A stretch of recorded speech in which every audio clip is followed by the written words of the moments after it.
Kumusta na kayo mga magiliw kong taga-subaybay? Sana nasa mabuti kayong kalagayan dyan. At bago ko ipagpapatuloy ang aking kwento, ang totoong kwento na nangyari sa aking buhay noong ako'y bata pa.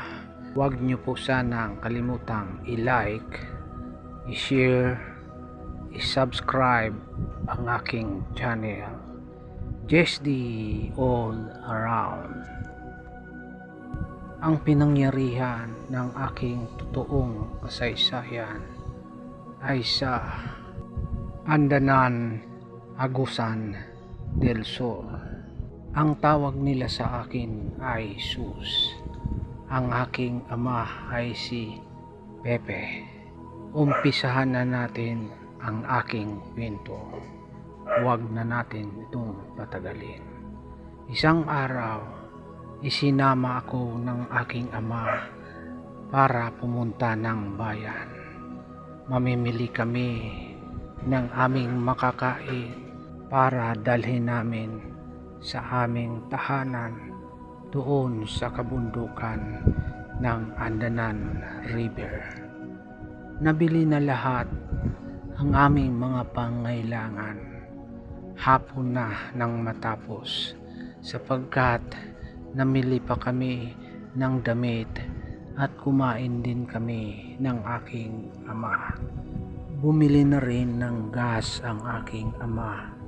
Ang gas ay inilagay sa bote at nilagyan ng ama ko ang buteng may gas ng metsa bilang ilaw namin sapagkat inabot na kami ng gabi. Nag-umpisa na kaming maglakad ng aking ama pauwi sa aming tahanan. Bilin ng aking ama, "Anak, tayo na. Umpisahan na nating maglakad. Ikaw ang magdadala ng ilaw o lampara sapagkat alam ko napakahirap ng daan na ating dadaanan. Ito lang ang aking paalaala sa iyo. Huwag kang pumwesto sa aking likuran. Ikaw ay laging nasa unahan. Hawak mo ang lampara o ilawan natin. Anak, hindi na natin babalikan yung dinadaanan natin kaninang umaga. Napakalayo na yon. Ang ating dadaanan ngayon ay shortcut. Subalit dadaan tayo sa lumang sementeryo. Ang lumang sementeryo ay maraming kababalaghan. Kaya huwag kang mag-aalala. Huwag mo lang pansinin ang iyong mga naririnig. May mga makikita ka rin. Huwag mong pansinin." Tatay, natatakot ako. Sana hindi na ako sumama sa iyo. Kung may sumutsot sa iyo, huwag na huwag mong lilingunin. Huwag kang matakot, anak. Kasama mo ako. Lahat ng mga yan ay malalampasan natin. Tatay, mayroon bang mga kabahayan tayong madadaanan? Meron, anak. Bago dumating ang lumang sementeryo, naroon ang bahay ni Paring Pedro. Patuloy na kaming naglalakad. Kinakabahan ako sa aking mga naririnig sa aking ama. Subalit malakas ang aking loob dahil sa kasama ko siya. Pagdating namin sa unahan, natanaw ko na ang liwanag ng bahay ni Mang Pedro. Tatay, yan na ba ang bahay ni Mang Pedro? Yung may liwanag ng lampara? Oo, anak. Yan ang bahay ni Paring Pedro. Tayo na, anak. Patuloy tayong maglakad. Malayo pa ang ating bahay. Maglalakad pa tayo. Mahigit 1 oras pa. Nang tumapat na kami sa bahay ni Mang Pedro, bigla kaming napatigil sapagkat may naglalaban na mga kalabaw. Nagsalpukan sa aming harapan. Subalit ang ipinagtataka ko, wala kaming nakikitang kalabaw.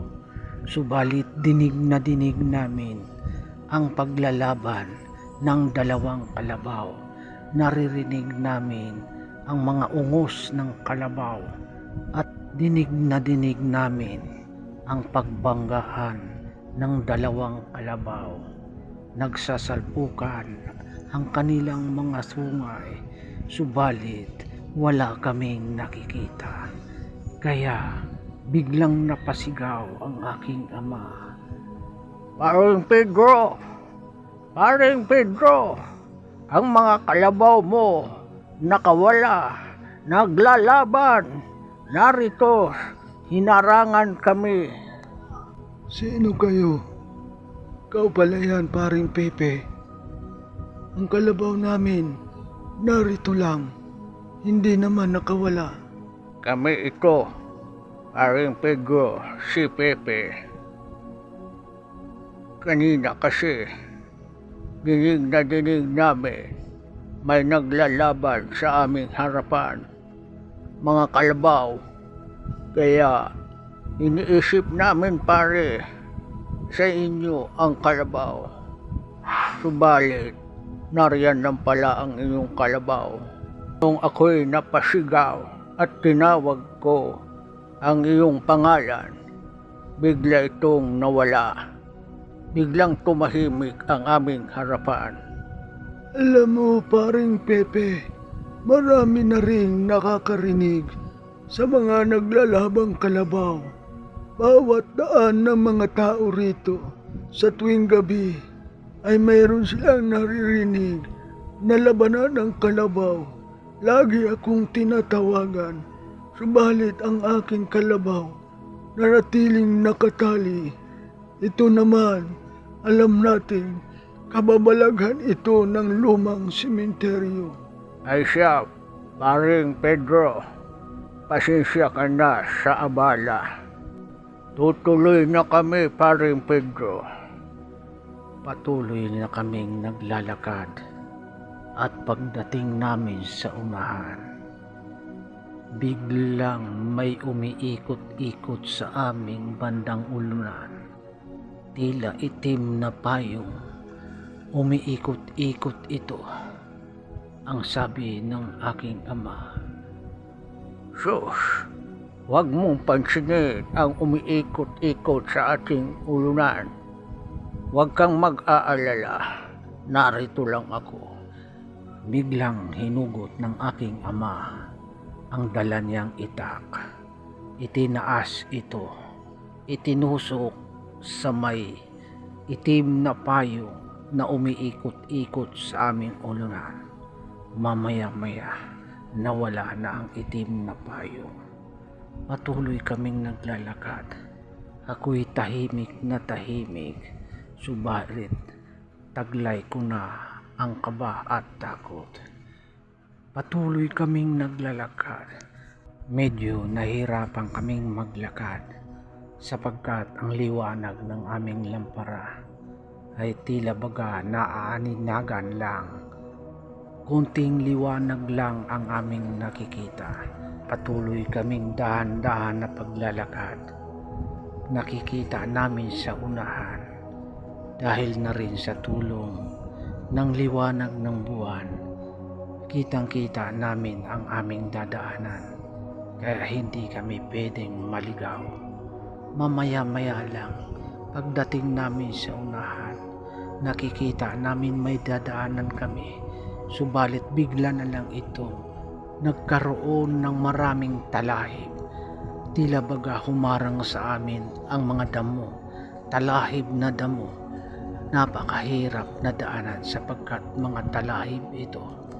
Hinugot na naman ng aking ama ang kanyang gulok at pinagtataga ang mga talahib. Kaya patuloy kaming nakakadaan. Meron na kaming nadadaanan. Nalampasan na namin ang mga talahib na nakaharang sapagkat pinagpuputol-putol ito ng aking ama. Subalit pagdating namin sa unahan, meron namang nakakatakot na humarang sa amin. Nakakatakot. Sobrang natakot ako. Kaya napayapos ako sa aking ama. Ayaw ko nang tumuloy sa paglakad sapagkat ang humarang sa amin ay isang kabaong. Subalit ang aking ama, hinihila ako palapit sa may kabaong. Ako'y takot na. Subalit wala akong magagawa. Pilit akong hinihila ng aking ama. At maya-maya nalapitan na namin ang isang kabaong. Hinawakan ng aking ama. Binuhat niya ang kabaong. Paulit-ulit niyang ibinagsak ang kabaong sa aming harapan. Paulit-ulit na ibinagsak ang kabaong. Hanggang sa ang kabaong ay naging katawan ng saging. Laking pagtataka ko. Bakit naging katawan ng saging? Saging na pinutol ang isang kabaong. Lalo akong nahintakutan at nanahimik. Subalit patuloy pa rin akong nakayapos sa aking ama. Mamaya-maya, tinanong ko ang aking ama. Tatay, ano yun? Bakit meron tayong nakikitang kabaong tapos nagiging saging? Sus, anak, yun ang sinasabi ko sa iyo na huwag mong pansinin. Yan ang mga kababalaghan. Ipinapakita sa atin kung tayo'y takot, tayo'y mamamatay dahil sa pwede tayong mahulog sa isang bangin. Kung tayo'y tatakbo ng tatakbo, maraming bangin dito, marami nang namamatay dahil sa katatakbo nila, dahil sila'y natakot. Hindi na nila namamalayan, mahuhulog na pala sila sa mga bangin. Bangin ang pumatay sa kanila, hindi dahil sa kababalaghan. Ang kababalaghan ay ang magagawa ng kababalaghan ay tatakutin ka lang nila ng tatakutin. Kapag ikaw ay takot, talo ka. Natanaw na namin ang aming tahanan. Medyo nasa mataas kaming lugar. Palusong na kami ng aming tahanan. Palapit na kami ng palapit. Nang nasa hagdanan na kami, tumawag ang aking ama sa aking nanay. Kunsay, narito na kami ni Sos. Subalit patuloy na tumatawag ang aking ama. Walang sumasagot. Hindi sinasagot ng aking ina ang tawag ng aking ama. Kaya nagpasya ang aking ama. Umakyat na kami sa aming hagdanan. At pagdating namin sa loob ng bahay, takot na takot ang aking nanay. Nang makita kami, tinanong ito ng aking ama, bakit ka natatakot? Kami lang ito. At alam ng nanay ko na ang tumawag sa kanya ay ang aking tatay. Kaya bigla itong bumaba. Subalit pagdating niya sa baba, wala kami. Ang ibig sabihin niya, hindi kami ang tumawag. Hindi ang aking ama ang tumawag, kundi isang maligno. Yan ang ikinatatakot ng aking ina. Kaya nang kami na ang tumawag, nang si tatay na ang tumawag, hindi na bumaba ang aking ina, hindi na sumagot dahil sa iniisip niya baka kababalaghan o maligno o engkanto man ang tumatawag sa kanya. Kaya napuno ng takot ang kanyang pakiramdam. Kaya nung totoong tumawag na ang aking ama, pinili na lang niyang manahimik. Baka ano pa ang mangyayari sa kanya. Dito natatapos ang aking kwento, ang kababalaghan ng lumang sementeryo. Maraming salamat sa inyong patuloy na pagsubaybay ng aking mga kwento. At huwag kalimutang i-like, i-share, i-subscribe ang aking channel. JSD on